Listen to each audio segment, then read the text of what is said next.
I grew up in a broken, dysfunctional home. My dad was an alcoholic and drank himself to death when I was 13 years old.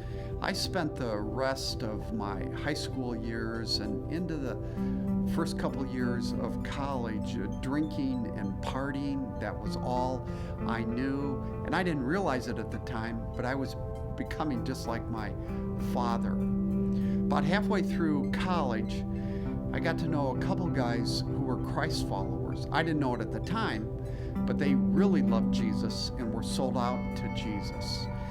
And they began to talk to me about the historic person of Jesus Christ. One of the things they did was give me a book written by C.S. Lewis about the arguments for the existence of God. Read the book, thought it was really good, but still wasn't a believer. Then a little later, they gave me another book that basically lined out the gospel. Read that book, thought it was good, thought it was very different than anything I've ever heard, but still hadn't come to Christ. Then I began to read the Gospel of Mark on my own. I was reading the Gospel of Mark while I was living in a fraternity house, while I was continuing to do all sorts of things that you do as a non-Christian.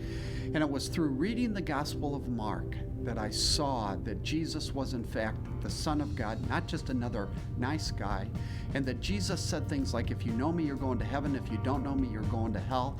I gave my life to Christ, and my life totally and completely changed. That was some decades ago, and I have been amazed at how good, how real God has been in my life ever since that point where Jesus stepped in and saved me.